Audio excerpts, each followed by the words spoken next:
Hi, friends. Happy Friday. Oh, I got to turn my light on.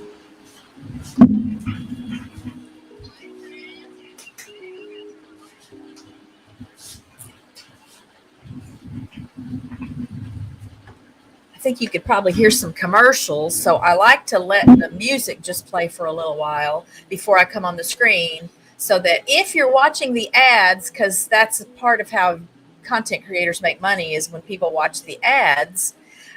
So I let the music run a little while before I start the stream so that you can get through at least a little bit of the ad before the show starts. So happy Friday. I hope everybody is safe and well and happy today. And we're going to talk about something that I think will be fun. Uh, and it's always intrigued me. I do have my own example that we'll kick off with for the Mandela effect, but I'm wondering how many of you have experienced the Mandela effect.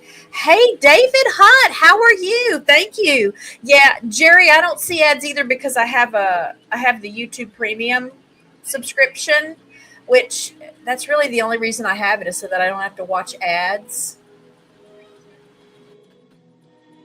So I don't know if it's worth it or not. But content creators also get a very small, but they get a percentage of whatever people are paying for YouTube Premium. So you don't have to watch the ads if you want to do YouTube Premium. But I just feel like that's the only benefit I get from it from not watching ads. I think there are some other like things you can watch, or stream on YouTube if you have YouTube Premium. But I really don't do any of that. So. Um, but you can look into YouTube Premium because I do get a little cut of that as well for the people that have it. I'll start since I seem to forget doing this until the show's almost over. Thank you for those who are here live today.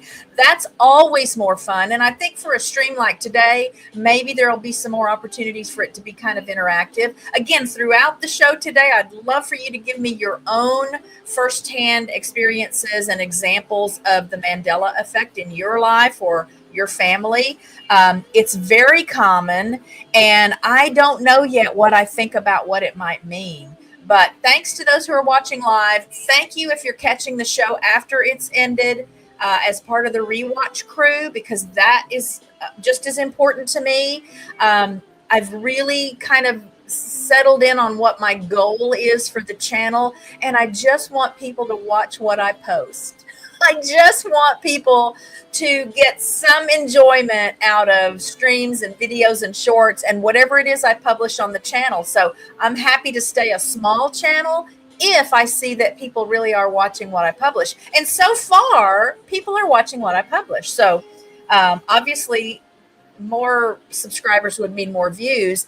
And don't forget that we will have a prize stream once we've crossed the 3,000 mark. Oh, I haven't checked. Let me check my subscriber count this morning. I haven't checked stats or analytics yet today. But I like to keep you guys posted on where we are and how close we are to a goal.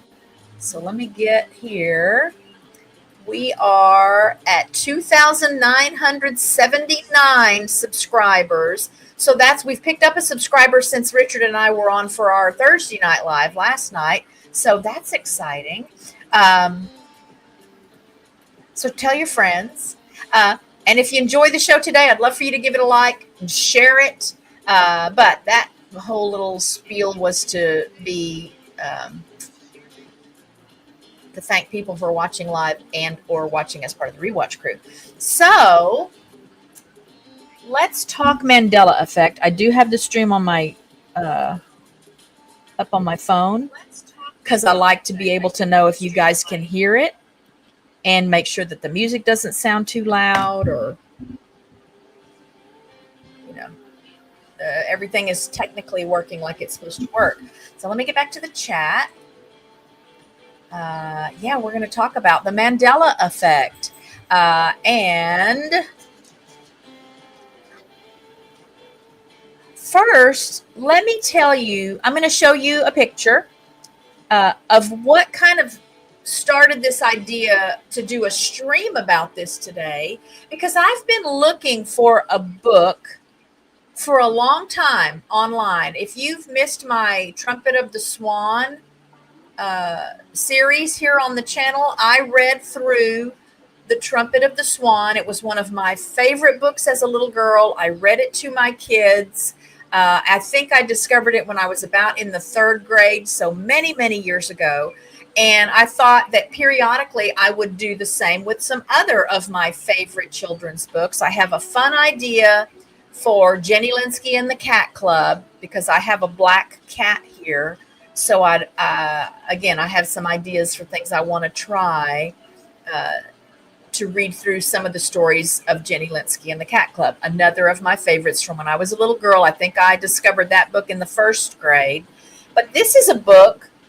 Let's show you this picture that I distinctly remember reading this book like in the early 70s. I know it was this book. I know it was this book. But I started searching several years ago for an online copy of this book. And the only one I could find now, so when I started searching, I didn't remember the author. I kind of remembered the name because I thought it was What If Everybody Did? I thought it was something like that. It's a great book with a great message and some great lessons for adults and children alike. But the only instances of this book that I can find where you can either order the real book or download a digital copy or buy a digital copy are from like the in the 2000s. I can't even remember now what date I found on it. And I've just hunted and hunted and hunted, and I've done Google searches. So I finally, a couple of weeks ago, went to ChatGPT. And let me see, what did I ask it? I asked ChatGPT. I said, hello, I'm looking for information about a children's book that I think I remember from back about 1972 called What If Everybody Did, or something along those lines. I've found books with publication dates long after then, but can't find the original. It might have been called What If Everybody Did That? It discusses, among many things, different scenarios where people all throw their trash out of their car windows or other wasteful, unhealthy behaviors. What can you find? And ChatGPT responded by saying, it sounds like you're remembering a different book than the one currently in print. The children's picture book, What If Everybody Did That, by Ellen Javernick, illustrated by Colleen Madden, that's this book here in the picture, was not published until 2010 or a 2012 edition. This modern version explores exactly the same theme you recall, little misbehaviors like littering or feeding animals leading to chaotic consequences if everyone did them. But given your memory of the book dating back to around 1972, it seems unlikely this is the same edition you remember. So there was more. He gave me some more. I say he, I don't know. ChatGPT gave me more details on the book. And then went on to say, where did he say it?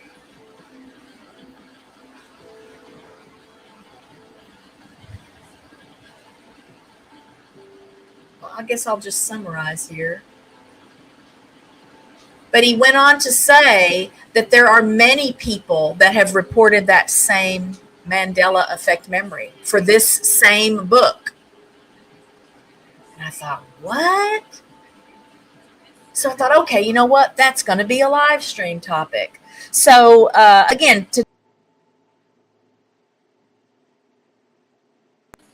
we're going to talk about some examples of the Mandela effect. I did try to pick the ones that are maybe most common with the hope that some of you then will say, oh, yeah, that I thought that too. And I wonder if there are people that, you know, they don't realize that what they remember is not really the way it is. Because some of the ones I came across, it was new to me that wasn't the way it is. So I've got some visuals to go with what we're going to talk about today. But I thought I would just kind of summarize for you what the goal of today's show is, even though I've kind of already said it. But we're going to be diving into just the mind-bending world of the Mandela effect. And the Mandela effect is a term for when large groups of people remember the same thing, but it turns out that the thing they're remembering is different from reality about that thing. It's named after Nelson Mandela because so many people swear they remember him dying in prison in the 1980s. I don't remember if I thought he died in the 1980s, even though he actually passed away in 2013 and he actually became president of his country. So, why does the Mandela effect happen? Our brains don't store memories like a video camera, they reconstruct them every time we recall them. Over time, little details can get swapped, merged, or filled in with what makes sense. So, as we get older and memories fade, we sometimes plug in, squeeze in a puzzle piece that doesn't really fit, but at least it kind of fills the gap. And that changes what's really true about the event or person or movie or product or whatever into something that doesn't fit reality.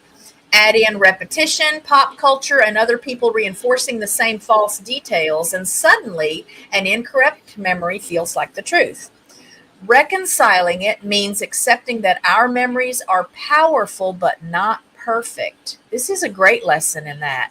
And that's okay. In fact, noticing these differences can be a fun way to explore how our minds work and maybe even laugh at the idea that we've slipped into a parallel universe or two. So that's where we're going with what I have for the show today. And again, as these come up, let me know. Is this one that you've experienced? I have a series of images that we're going to share and talk about.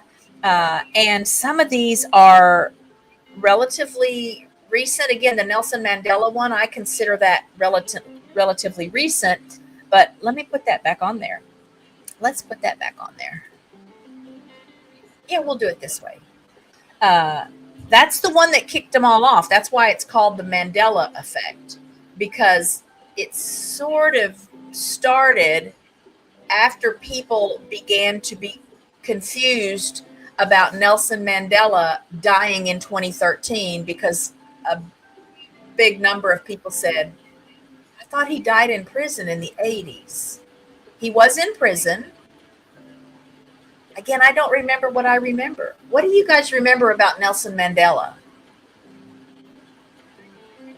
And it's so strange. I'm going to be really, really trying to wrap my head around all of these as we talk about them today. But are you in the, let's see, let's go back to the book. I did check the Library of Congress for it, and I can only find this 2010 publication. Let's see. What am I missing here? Awesome. Okay, David is growing and growing and growing. You guys go over and hang out with David and check out his channel, and you'll get some therapy. You'll be ministered to. You'll be just find healing vibes and whatever you want to call it. It's a wonderful place to be. But let's see. Let's go back to the chats. Oh, Joe and Sue. Hey, Joe and Sue. I didn't see that you were here. Thanks for being here. All right. So Nelson Mandela, again, that's what started all of these false memory things, I guess you could call it. But let's see what else I have for you. Who remembers this storybook series?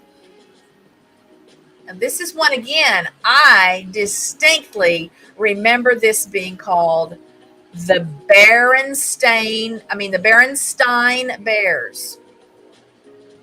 Who remembers these books? That's the little family right there in the picture.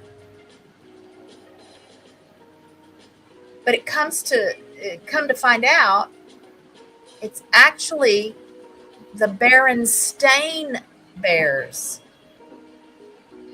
This one really had me thinking, I just don't believe that. This is some sort of conspiracy. I remember it being the Berenstain Bears. I don't know what to do with that. Who remembers the Berenstain Bears? And or have you thought about it in a while? Which way do you remember it? Okay, so Jerry says he remembers the cartoon. Do you remember it though that the cartoon was the Berenstain Bears or the Berenstain Bears? Maybe that's when maybe that's when the name changed when it became a cartoon. But it was a book series before it became a cartoon. So that's just one of many. Let's see what the next one is. Okay. The famous statue, the thinker. If you had asked me to describe this statue before I started looking up Mandela effect memories, I would have told you that the thinker had his head bent over, and I imagined or remembered that he had his fist kind of up against his forehead, leaning he had his elbow on his other arm that was across his leg. So this one is showing the the real. So in these images, the one on the left is the Mandela effect memory, the one that's wrong. Wrong compared to if you go look at these things now, you'll see the thing on the right. But I'm telling you, if I had been on a game show or a quiz show and had to describe this statue, I would have said that it looked more like the thing on the left. I just thought he had his fist up against his forehead instead of just his hand. What do you remember? I mean, and this is a famous statue. So Jerry remembers the left also. I just don't know what to think about some of these, y'all. I don't know what to think about them. Let's see. David says, Nelson Mandela was central to the abolition of apartheid in South Africa. I distinctly remember when Mandela was released from prison and went on to become prime minister. Okay, so you're remembering the real memory, but a lot of people, before he became prime minister then, a lot of people, when that happened, then they thought, what? I thought he died in prison in the 80s. It's so weird, isn't it? Oh, the one on the right. Okay, Jerry remembers the real one. So if you had to think about the statue, you would think of that one. So I don't know if maybe I'm thinking of another statue. Is there another statue where the thing, the person has his fist up there by his forehead? I don't know. Let's see what the next one is. Okay. I know I got some Star Wars fans here. I'm a Star Wars fan. My second all-time favorite movie in the history of my movie life is Episode 4, A New Hope. The Star Wars that started it all, before the prequels, before the other ones that a lot of other people say are better movies. This was the movie. Jerry says that statue was modeled after him.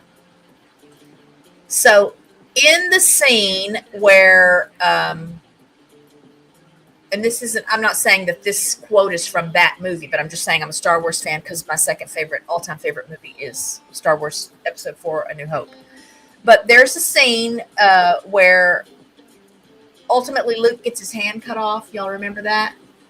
And Luke has no idea at that point that who his father is. You know, he grew up with his aunt and uncle.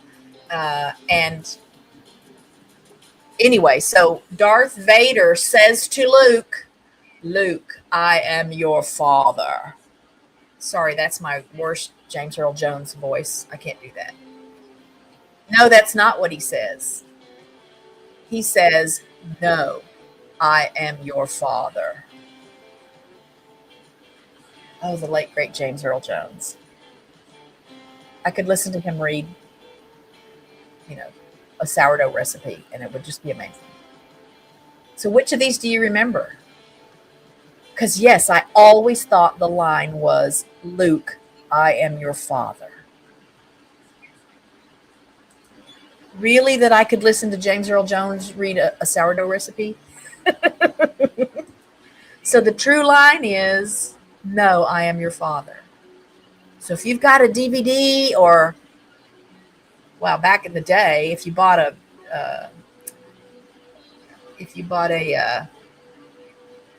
VHS tape or rented a VHS tape at Blockbuster to watch this movie back in the day, I don't know. I mean, I haven't read anything to indicate that people that have original copies of whatever have come back to say, no, look, here's the copy of the VHS or whatever that I bought back in 1980 to watch this movie that came out in what, 77 or what year was that? I was like 14, 15. So there's one for you. Which one do you remember? Let's see what's next. Okay. Got any candy bar lovers out here? Got any Kit Kat lovers out here?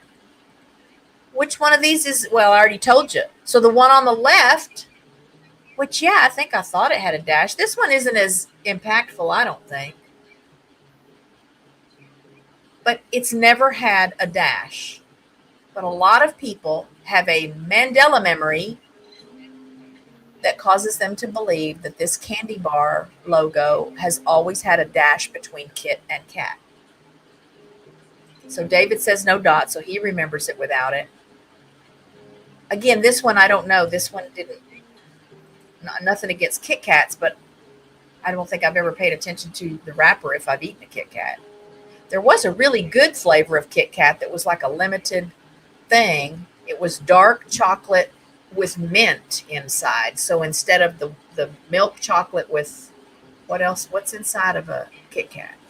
Whatever. It was dark chocolate with mint inside. It was really good. And I think they made a strawberry one too that was out for a short time that was like dark chocolate and strawberry. I remember those. Or is that going to become a Mandela effect at some point? So you'll see that these Mandela effects, they touch on everything, on every part of everyday life and pop culture and politics and history and art. Let's see what's next. Okay. Mr. Monopoly from the Monopoly game. Definitely an iconic image. And yes, I always thought he had a monocle. He doesn't have a monocle. He's never had a monocle. But who remembers Mr. Monopoly as it's depicted here on the left with a monocle? Just me? Is it only me? Isn't that crazy?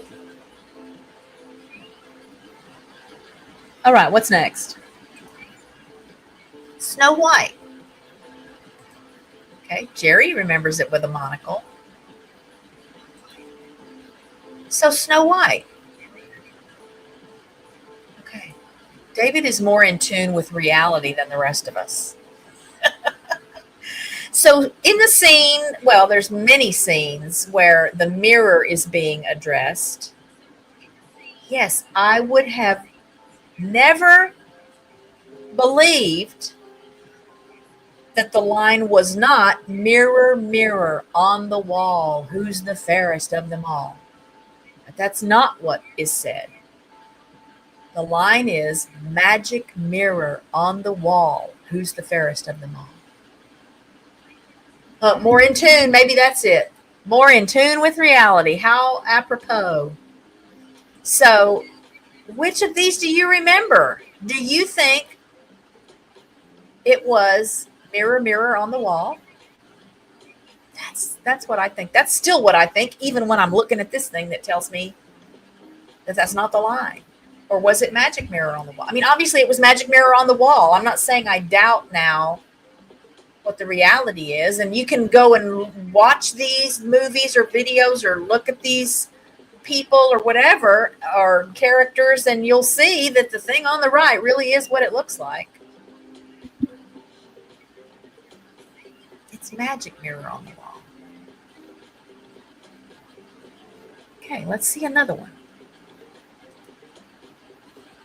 Now, this one was new to me.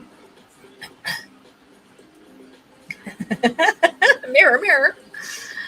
This was new to me, but I'm not necessarily as geographically literate as I should be. I got a little more interested in New Zealand because of The Lord of the Rings.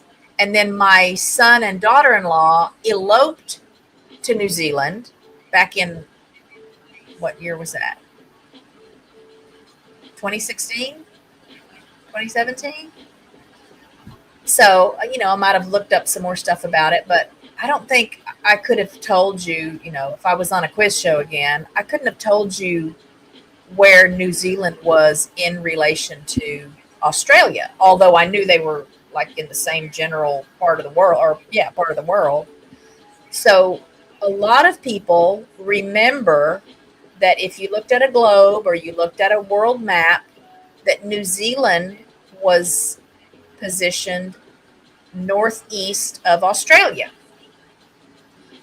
Okay, but it's not. New Zealand is southeast of Australia. And this is one of the ones I found where people are like just passionate about it. Passionate about, no, when I was in seventh grade or whatever, we had a globe, or I had a globe at home or whatever, and New Zealand was northeast of Australia. So David knows his geography. Again, I'm don't know as much about geography as I should, so I couldn't have told you. But anyone else, what do you remember? Where was it? Where is it in your memory? If you weren't seeing this picture, which one of these would you think is accurate? Is it southeast of Australia? I haven't been to either of those places. I think I'd like to go. I'd love to go see the little Hobbit village that I think is still there in New Zealand. Ty and Kim got to see that. Next up, we have Fruit of the Loom, known around the world for, t-shirts and underwear and socks and undergarments. But I think, yes, I always thought it had a cornucopia. I always thought the one on the left. I wonder, too, if age is a factor at all. Yeah, some people still do. Maybe that is a Mandela effect. But I wonder if age is a factor at all. I didn't do enough research or didn't come across any research to indicate whether after a certain age people tend to remember this false Mandela effect memory more than people younger than that. So I don't know. You would think that let's use the Star Wars example. I was much younger and I was very much into sci-fi. I loved the Star Wars movies. So it was more relevant for my life. It was more real time for me than maybe somebody that's, only 30 years old that wasn't even alive when the movies came out, right? So they would have only seen it on DVD or streaming or some video somewhere where somebody's doing famous lines from the movie or whatever. Oh, there's one. You're slipping, David. So David remembers the cornucopia too, it sounds like. But it's never had a cornucopia. Again, does somebody somewhere have a Fruit of the Loom t-shirt from 1945 that's still got the label in it or on it? Does it or doesn't it have a cornucopia? How would you prove some of this stuff? Obviously, you can only prove that the right is what's happening right now. I don't know what to do with it. I've always kind of been proud of my memory and, paying attention to detail and just being accurate. Accuracy is important to me. So this is kind of a blow to have so many of these that I found to share with you that I'm remembering the wrong one too. So until I did the research to get the show put together, I wouldn't have known that the Fruit of the Loom thing didn't have a cornucopia. And I'm sure that over the last 10 years or so, I've bought Fruit of the Loom stuff. So it's not that it's been so long since I might have seen a Fruit of the Loom product that I just didn't remember right. What do you do with that? What do you remember? If you're rewatching the show after it ends and you can't comment in the chat, leave me a comment and let me know how you remember the ones we're sharing today. Right up next, I have J.C. Penney. Again, very relevant for me because when my dad got out of the military, he went to work for J.C. Penney, and he worked for J.C. Penney for like 35 years. My first job was at the J.C. Penney warehouse in Arlington, and I was the cashier. They had a store where they sold like damaged stuff, or people had ordered an item and then they changed their mind or they canceled their order or whatever, but it was at the warehouse because it had been ordered and it just hadn't been delivered or picked up or whatever. And I was the cashier there. That was also back when, so there was a computer. I've talked about this before on the show. There was a computer at the warehouse that, kept track of all the data for sales and orders and uh, just everything about the products, inventory. And it was in a room that, it had like 10-foot ceilings, and it had all these glass panels. You had to wear, I mean, I wasn't allowed in there, but the people that worked with the computer had to wear these white lab coats, and it was very cold in the room. And the computer banks were floor to ceiling high. The room was probably, again, me with my Mandela effect memory, the room was probably, 15, 20 feet wide. And there were just these big computer banks all along the wall of the room. Floor to ceiling, giant. And they did only maybe, a thousandth of the stuff that you can do now on your phone. And I have a big phone. Oh, y'all can't see with my little thing there. I have a big phone. Oh, what did I do here? Oh. So, which do you remember? So, I don't think I had a problem remembering this one. I remembered that it had an E. But a lot of people, you couldn't pay them to not believe that at some point it was penny, like the coin, and they still believe that it was at some point. That's the thing with the Mandela effect. And that's the thing I struggle with. Some of these I see, and now I know, and I looked them up, and sure enough, it's the one on the right. But I can't get rid of the memory that I have of it being the one on the left. What do we have now after J.C. Penney? Oh, Interview with a Vampire. I saw this movie. I think my friend Karen and I went to see this movie together. Is that right? Maybe that was one of the Rocky movies.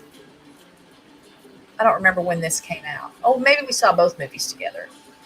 And I thought it was called Interview with a Vampire. And I don't remember enough about the movie to know if the journalist interviewed more than one vampire or just one of them. Obviously, if only one of them was being interviewed, it would make more sense that the movie was called Interview with a Vampire. But the name of the movie and the name of the book are both Interview with the Vampire, which is still a single thing, right? So I did read that some people think that maybe this one happened because when you say those words, Interview with a Vampire, that doesn't sound much different, whichever one it is, because since with ends with a TH and the word a in that context, you say you don't say Interview with a Vampire. Typically, the long form of a is only used if it's in front of the next word, if that next word starts with a vowel. Is that right? How am I? Or no, I'm thinking of the word. What word am I thinking of? There's a definite article that. Oh, it's the. So the word the, you would say the if the word that follows it starts with a vowel. So the onion makes my eyes water when I cut it. But the hair. Oh well, that I just botched that, didn't I? The balloon popped. The balloon popped, not the balloon popped. Not that it's wrong, I guess, to say it that way, but the point I'm getting at is that with ends with a th, and when you kind of run those together with the, and then with the word the with the vampire, since vampire doesn't start with a vowel, so that could be it. So it's not like I remember the book cover or the movie poster, or it's not that. It's just remembering the name. I did think it was Interview with a Vampire, a vampire. Again, this one is not a big deal one in my thing. There's so many explanations for why some people might remember this differently, but the ones who are passionate about it will tell you, no, I had the book, I read the book, and on the cover it said with a vampire. So there aren't too many of these that I would be that firm on. But what do we have next? Uncle Sam. I know every now and then I get a comment on a video from somebody that lives outside the U.S., but for the most part, I think my audience is here in the U.S. So, and sorry about the background on that one. Of course, that needed to have a little more contrast, but yeah, if you ask me to describe Uncle Sam, he's always worn the hat on the left. Red and white stripes, blue band with the white stars on it. No, he never has. He's always had the hat on like the right. So that old 1917 or whatever poster where he says, I want you, he's wearing a white hat with a blue band. So the explanation I came across for this one is that because this character is popular, like, people will buy 4th of July stuff, hats and glasses and scarves and stuff. And generally you go to buy an Uncle Sam hat or a 4th of July hat, and it looks like the one on the left, red and white stripes with the blue and white stars, just to get the red, white, and blue in there. And so it's possible that that's just kind of warped the memories of like that old poster and the original character of Uncle Sam. But I would never have said he had a solid white hat or just a white hat with the blue band with the one star on it. Never. I always pictured him on the left, as he was on the left here. Okay. Any Britney Spears fans in the house? Oops, I did it again. So for the music video for Oops, I Did It Again, lots of people, I think myself included, I think I remember seeing that music video and remember her wearing a headset. She's in the red, leathery, whatever, shiny jumpsuit thing. But she never wore a headset in that video. So who remembers? And what do you remember? Which one of these do you remember? Oh, and before I take a swig of my iced coffee today, I'm going to try to order, I don't know, it may be cheaper when we do our giveaways to just have stuff shipped directly from, oh my goodness, where was that? Now it's been a while since I've ordered any of these. I'll have to look through my list of where it is. But it'd probably be a little less expensive to just have it shipped directly from the manufacturer to the people that win it. But I'm planning on ordering, or this is part of what we'll have available when we do our prize stream, is some of these stainless steel water bottles. So the ducks on this water bottle, this is our original 6. These were the wine ducks. So, let me just tell you who they were. This is Cabernet. This was Chardonnay. This was Sauvignon. I still have her. So this picture was taken in early April of 2016. They were just little babies. I still have her. This is Okay, so the one with the crest on the head, that's Beaujolais. This is Bordeaux, and that's Zinfandel. So we don't have Beaujolais or Bordeaux anymore again because they ended up being mallards. They were not Rowans like I was told when I bought them, and they flew away to join the wild ducks to go south for the winter. Um, and then Sauvignon and Chardonnay, we had to rehome because over time, as ducklings were hatching in the flock, we had way too many boys and not enough girls. And the boys are really rough on the girls. And if there's too many boys for the number of girls, it's really bad for the girls. So I rehomed these boys to a friend with a property out in East Texas that had a big, like a, you know, 50-acre pond, this giant, like a lake. And they lived their best life there. And Cabernet, I don't know what happened. She passed away. I don't know what happened. She'd been struggling. I'm concerned that maybe she was egg bound. And this was before I knew as much as I know about ducks now. Some of what I know about ducks now is because I had to learn it because things were coming up that I didn't know how to handle. So I don't know if she was maybe egg bound. I don't know. But she crossed over, and oh, I loved her so. Oh, I loved her so. That she was probably the beginning of some really big lessons my animals have taught me. I have a video that's going to be coming out on that in the not too distant future. But that's what's on this particular water bottle. Let's see. Heat. Oh, what is the temperature today? Let me just see what the temperature is today. Right now, it is. Wow, we're having a cold spell. It's 96, but it feels like 102. And now I went outside last night. I didn't stay up late because I had to be up early because Gucci was coming today. We have Gucci and Junebug here with our three. But I went out last night, try and catch some more Perseids, and it was perfect weather. So once the sun is down, it's perfect weather. A few nights ago when I was out, and I think it was probably about 86 or so, it was almost cool enough that I was going to come in to get a blanket. And then I thought, I've been out here. It's really late. I'm just going to go in. I'm just going to call it a night. But that particular night, I did see 2 big fireballs.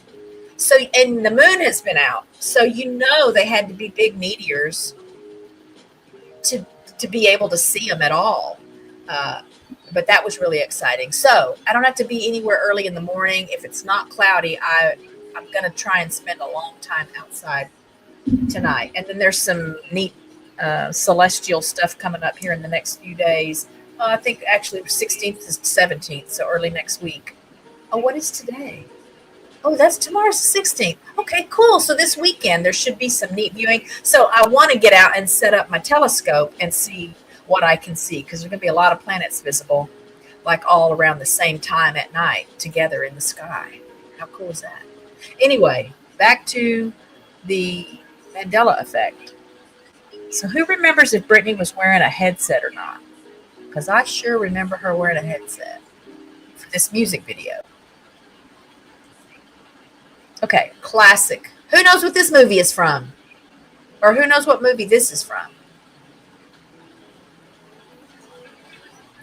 This is the classic Casablanca. That's supposed to be Humphrey Bogart over there on the right in each image. So I always believed the line was, "Play it again, Sam." That's never spoken. That line is not in that movie anywhere. The line is, "Play it, Sam." Do y'all remember that differently? Have you seen the movie? Even people that haven't seen the movie are familiar with the movie, and that line is a very famous line, except that that's not the line. It's just, "Play it, Sam."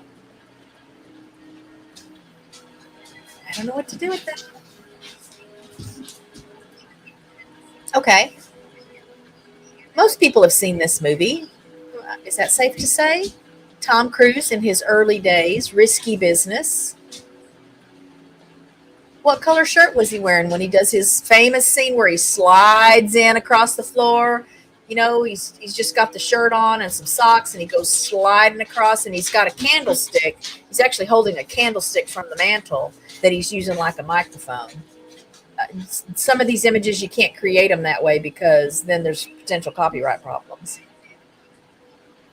So I would have told you again if I'm on that, non-existent game show, quiz show that I've never been on. I would have told you in that scene he's wearing a white shirt. He wasn't wearing a white shirt. He was wearing a pink shirt. How can you forget that? So you can go to YouTube. I've looked at now some clips where people are showing that, the iconic dance scene from Risky Business, and he's wearing a pink shirt. What? What do you do with that? It's crazy making. But what do you remember? Do you remember the shirt being white, or was it pink? Curious George, another of my favorite little characters when I was a kid. I don't know what I really remember about this, so I wouldn't have argued with you or been passionate about it, or it doesn't turn my world upside down to learn that he did not have a tail. But a lot of people have reported that their Mandela memory is that he's always had a tail. And obviously, you would think a monkey has a tail. Monkeys have tails. What kind of monkeys don't have tails? If they're actually monkeys, and he was a monkey. He doesn't have a tail. He's never had a tail.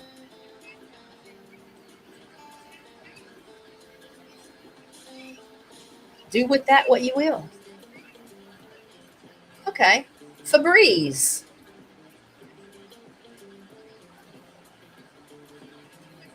Was relatively well-known product.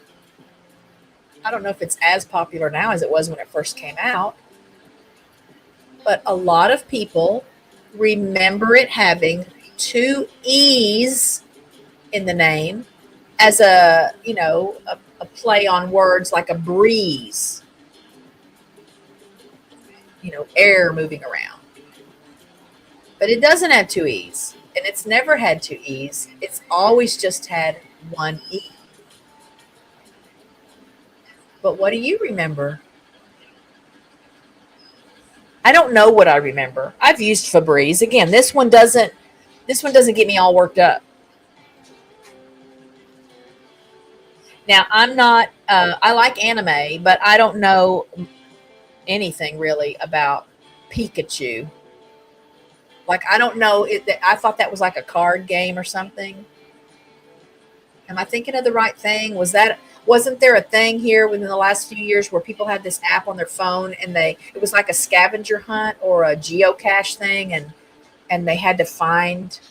Am I thinking of the right thing? Is that a Mandela effect memory? So the Mandela effect memory is that. Oh, this one is backwards though. Sorry, I have these on the wrong side. So on this one, the Pikachu on the left is actually the correct one, I think. But a lot of people that are into Pikachu remember that Pikachu had a black tipped tail. Again, I don't know what I remember because I've never been into Pikachu.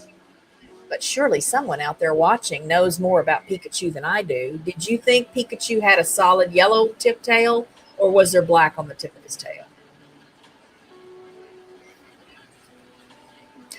And then Looney Tunes.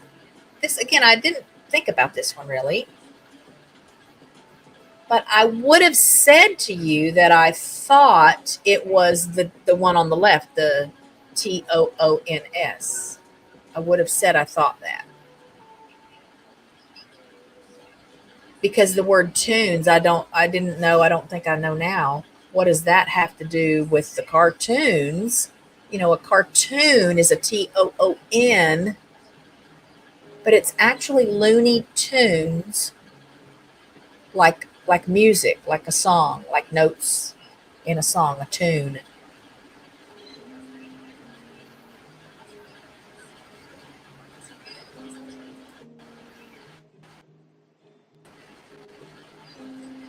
So, which one of those were familiar to you?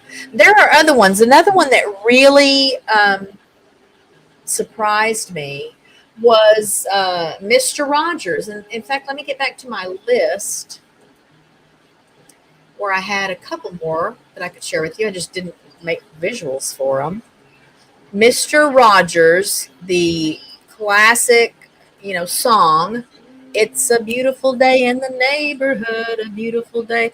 Okay, you remember that song, right? Let me make this window a little smaller. That's not what he says. Oops. He says, again, you can go back and watch it now and you'll know. It's a beautiful day in this neighborhood. This neighborhood, not in the neighborhood. But I didn't believe that until I went back then. And there's a video here on YouTube that's supposed to be like from one of the original shows back in the day. And he says, this neighborhood. All right, let me get back to this list. But what do you remember? Okay, where are these? I got to scroll to find my list.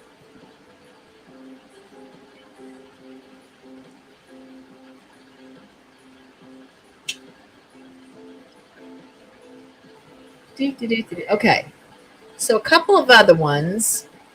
Oscar Mayer. Oh, I wish I were an Oscar Mayer wiener. I mean, this isn't a big deal to me. I thought it was Mayer, but only because, there's the other commercial where the little boy, my baloney has a first name, it's Oscar. My baloney has a second name, it's Mayer. He spells it. So even though it's pronounced Meyer, it has an A in it. But a lot of people remember at some point, or their memory is that it had an E in it, Meyer, which would make more sense if it's pronounced Meyer, I would think. I don't know. That sounds like it might be a Dutch or German name.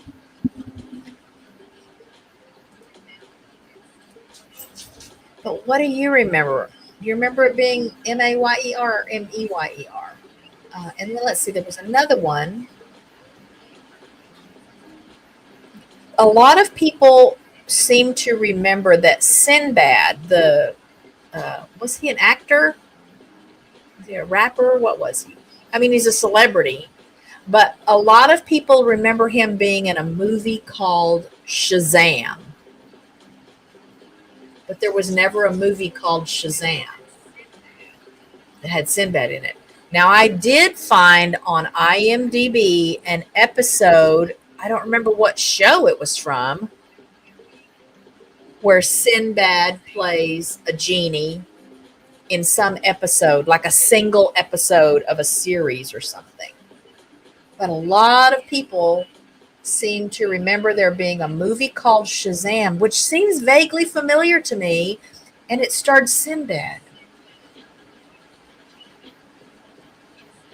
So there are so many more of these. Again, I tried to pick ones that I thought would be most familiar or most common Mandela effect examples. And let's see, somewhere I had a page that had to do with like the psychology of it. Let me see if I can find that. I think I saved it. Oh, I want this. Where is that?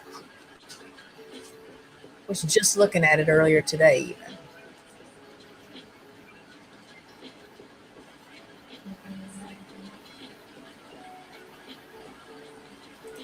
Okay, from Forbes.com.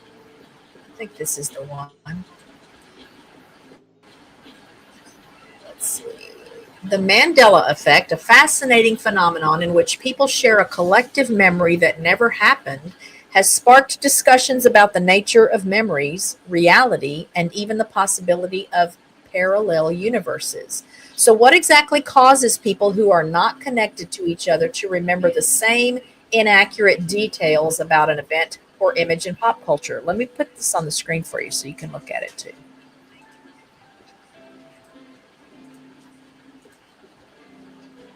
You can read along with me.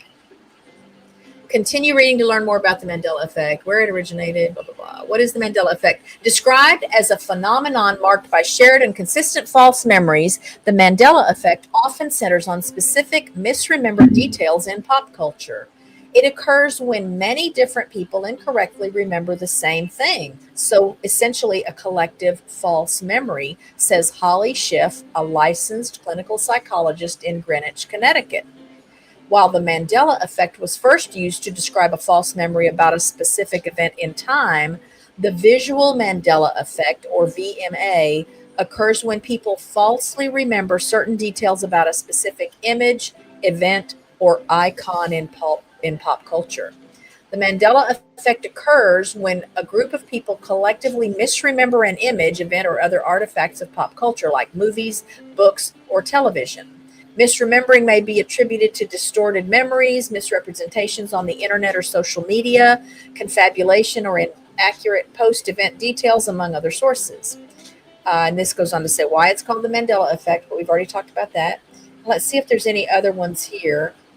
Here's one we didn't talk about, a Mandela effect about Henry VIII. While different people across the world have recalled a famous painting of Henry VIII eating a large leg of turkey, Rye says no such painting exists. That was a new one to me. While researchers do not entirely understand what causes the Mandela effect, there are some commonly cited reasons it may occur.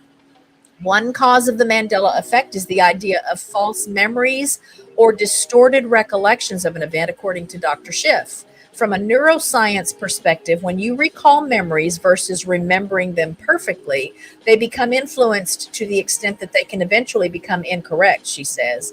Memory is not infallible and can be unreliable at times. I don't want to read this whole thing. In the example of the Henry VIII painting, it would seem likely that many people saw a cartoon image that did exist and that their brains recreated that image in the form of a painting. That's a possibility.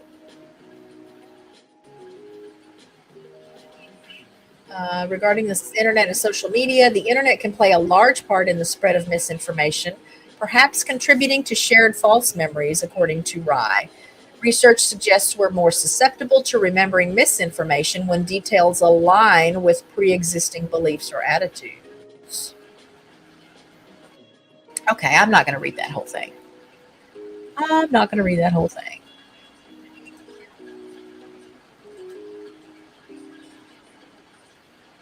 But what an interesting phenomenon. Phenomenon. And before we go, I want to do, because I'd like to do this for every show, we're going to look at some Google Trends for the last 24 hours. That's what the show was about last week. And while a lot of it was not interesting to me at all because it had to do with football, I am not a football fan. I can see where it might be kind of fun to stay in the know about stuff going on in the world. Oh, what's going on here? Where are all those tabs? Trending now. That's what I want. Trending now. That's the number one thing trending now. Let's put this on the screen.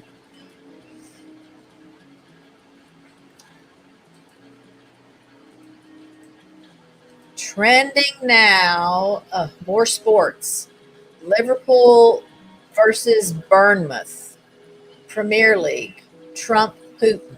I know I saw a Facebook story go across the top of my screen that there's been some kind of big thing happen in DC. Yeah, we should probably know about that, right? Unstock, I don't know what that is. I'm just going to guess a lot of this is still. Oh, let's look at the snake one. I like that. Tennessee hiker dies after being bitten by venomous snake, officials say. That looks like a timber rattlesnake to me. Does it say? It doesn't, but that's a timber rattlesnake, y'all.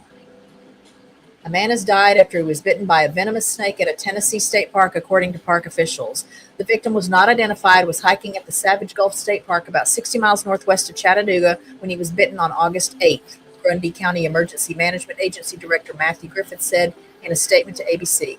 The hiker was about a half mile down a trailhead at 55th Avenue in Gritley Lager when first responders arrived at the scene shortly after being dispatched. Around 12:30 p.m. Around 12:30 p.m., Griffith said. Paramedics administered CPR before the man was transported to the hospital where he later died. A witness told first responders that the hiker picked up the snake, which is believed to be a timber rattlesnake. Yes, that is a timber rattlesnake, and was bitten on the hand. So you guys know, I don't mind handling snakes, and I often have to relocate rat snakes from the duck and goose pen. But that's because I know they're rat snakes, okay? We also have diamondback water snakes here that a lot of people get kind of freaked out because they do have a very different look to them. But I know what to look for to know what my water snakes are. I know what snakes live in my area. And there are a lot of reports, particularly from what's the city just to the north of us? Is it Trophy Club? I think it's Trophy Club. A lot of people report having copperheads on their property. We have never seen a venomous snake here. They're around, but I have never seen one. And I would not pick up a snake if I was not 100% absolutely certain about what kind of snake it was. So if there's any lesson to be learned from this trending story, is if you don't know, just stay away. These snakes are not out to get you. This snake, I'm sure, would have just happily laid low or moved along, but this man picked it up. I've been bitten by rat snakes a couple of times, which is, this hair comb thing in my hair is more uncomfortable than a rat snake bite because they don't even really have teeth. They do, but they're just so little that they don't have fangs. They just have little tiny teeth. Like if a baby. Although I started to say if a human baby bit you, but that can hurt. So that's not a good example. But let's see. Let's go back. Let's go to another story. We'll just do a couple of these before we get out of here. I just want to find stuff that's not. Oh, okay. So yeah, we've got a hurricane forming.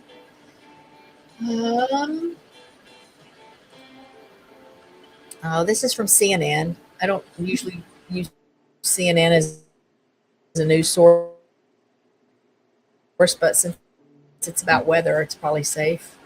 Okay. Fifth time's a charm. After much speculation, real hurricane of the year, Aaron.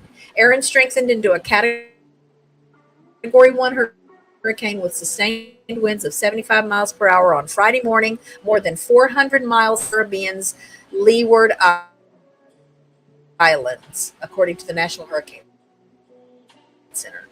So,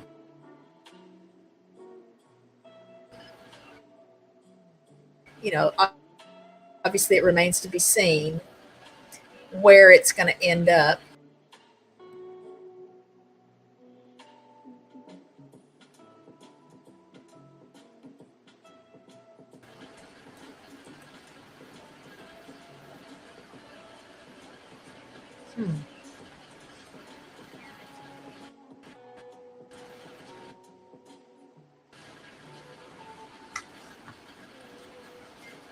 Oh, it didn't give me. Oh, here we go. I'm just not scrolling down enough. What is that? Let's look for a bigger one. Okay. I bet Travis Hunter is a sports person, isn't he? I just don't want to do sports. There's too much attention on that already. And yet look at how much they trend. Wow, let's look at music. That should be safe.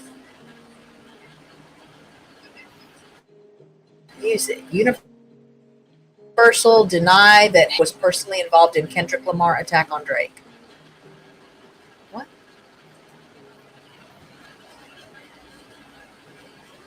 Do these people not have anything better to do? Whatever. What? Let's put me back like I want to be. All right. So that's some of what's trending on Google right now. That's not even as interesting as the stuff we looked at last week. So thank goodness I didn't make the show about that today.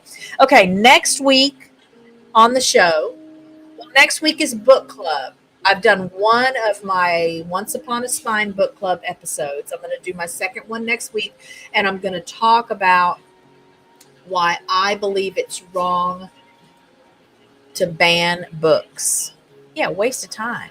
Like they have all this money, they could do whatever they want, they could go wherever they want and devote energy to fun, exciting, interesting, enriching, healing things, and they're going to spend their time feuding with each other over, I'm sure, something that's ridiculous in the grand scheme of things.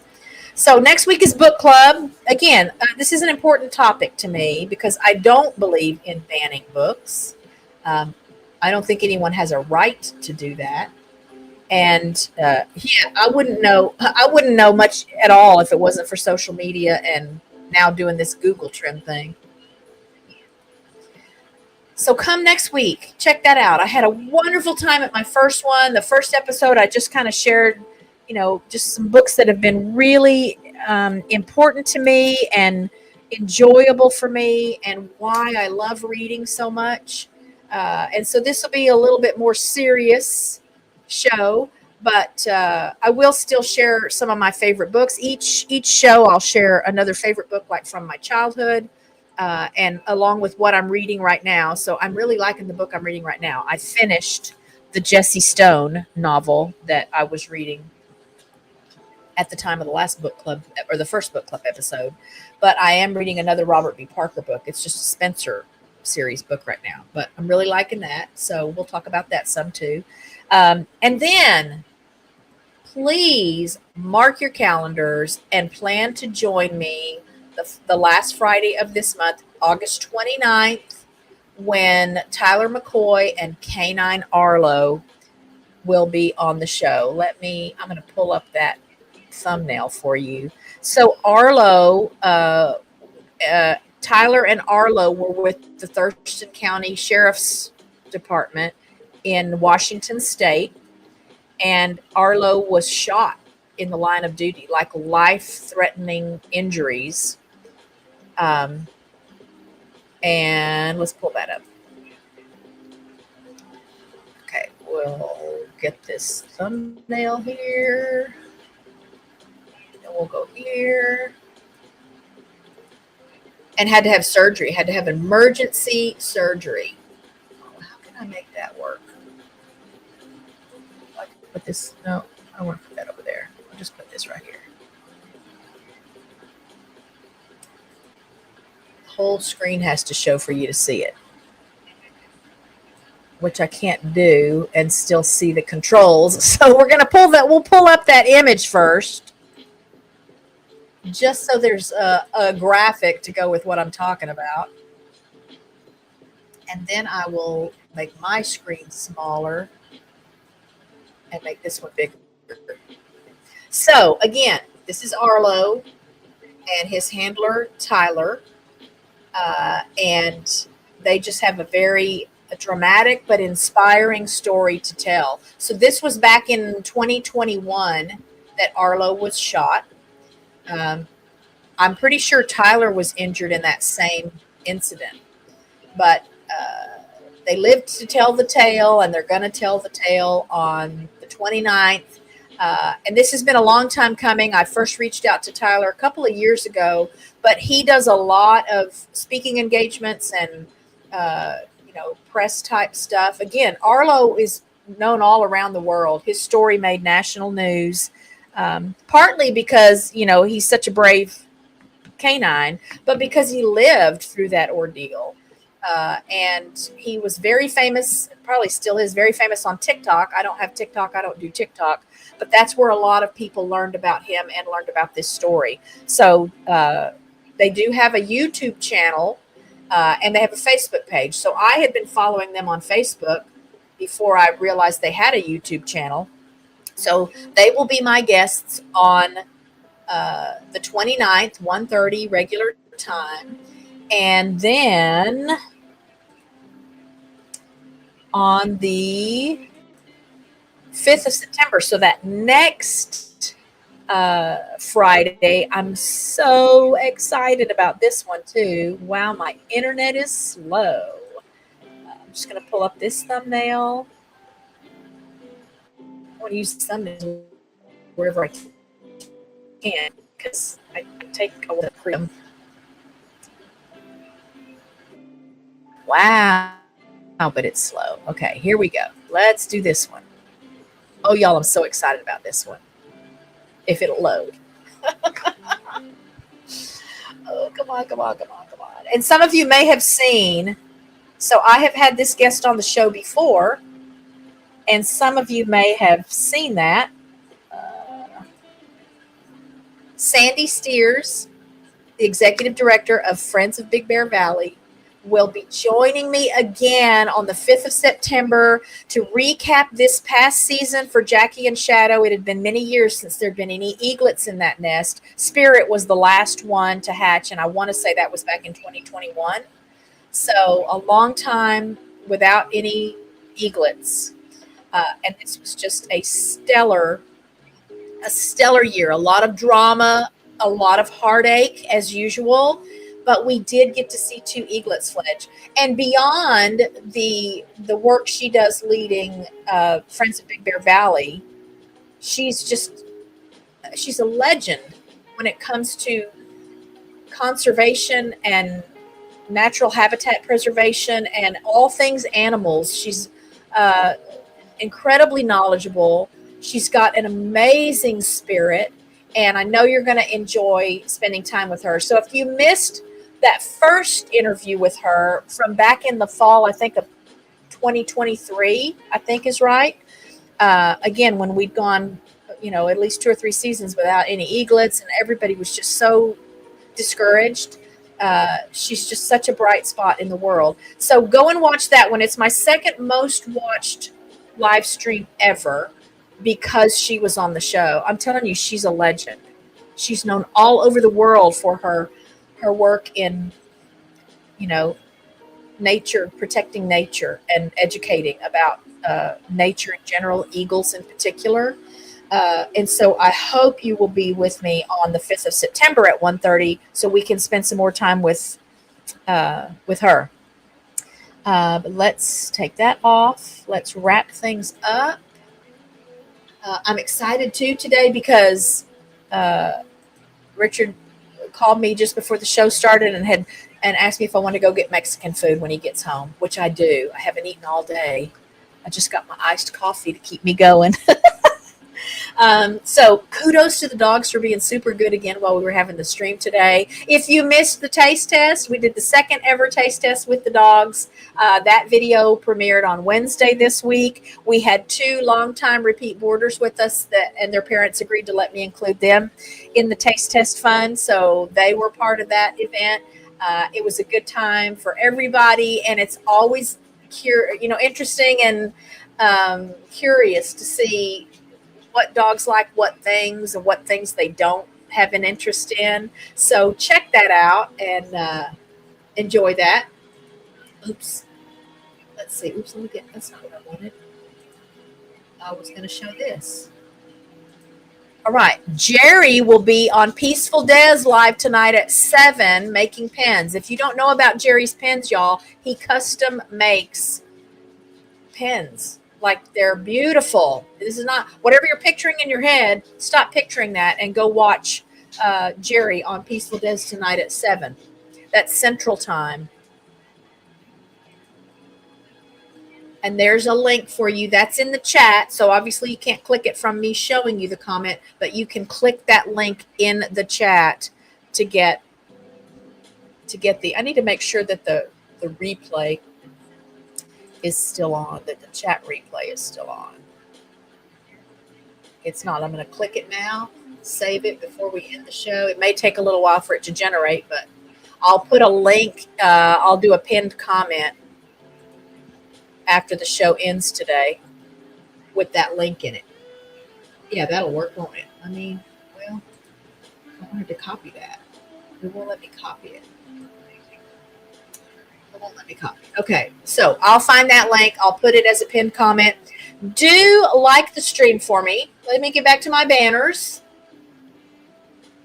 Uh, there we go. Please smash that like button for me. Please tell your friends and family about us. Again, our next immediate goal is 3,000 subscribers. We're not far away from it at all.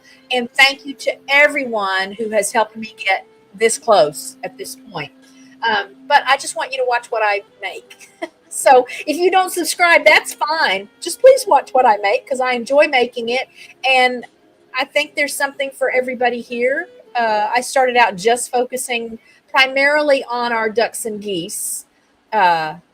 So people would know how to properly raise ducks and geese. But we have a lot of other animals here, and so it just made sense that they would also be featured on the channel. And so the dogs are probably featured most often just because, I mean, they live in the house with us, so they're always nearby.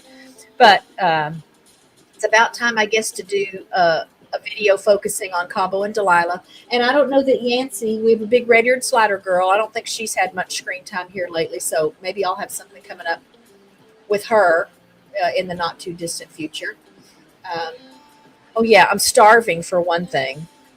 And it's just this little, I don't know if it's a hole-in-the-wall Mexican restaurant because there's another location of it up in Roanoke. We actually like the Roanoke one better. But the one that's close to the house is like, a mile and a half away. They have great food. The food comes out fast. It's always delicious. It's not expensive. It's a neat atmosphere. It's very relaxed. So I know we're going to have a fun time. And it's been a couple of weeks now since we went out to do anything. So I'm excited about that. We just always have to wait till Friday so there's payday to be able to go do anything extra besides feeding all the animals here. I made a Tractor Supply run on Wednesday. I spent $200 just buying duck and goose feed, horse feed. I got a bale of hay. I got cat food. I did buy some dog treats because they had a buy one, get one 50% off for the dog treats. And that's it. Just buying animal stuff, $200.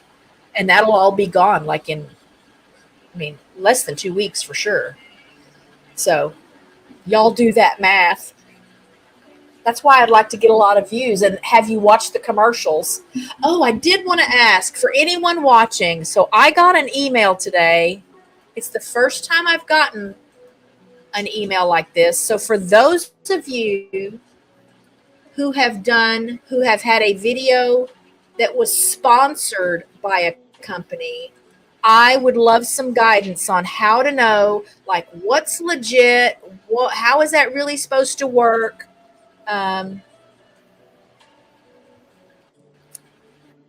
Where did it go?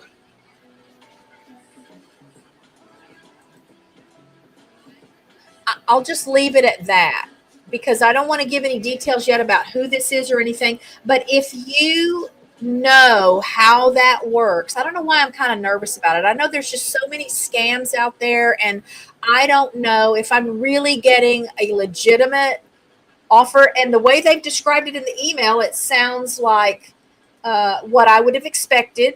They want me to almost like have a commercial. They want me to make a video, obviously, and say in the video, this video is being sponsored by blah, blah, blah, and then do like the little commercial like I see other people do when they have a video that's being sponsored by someone.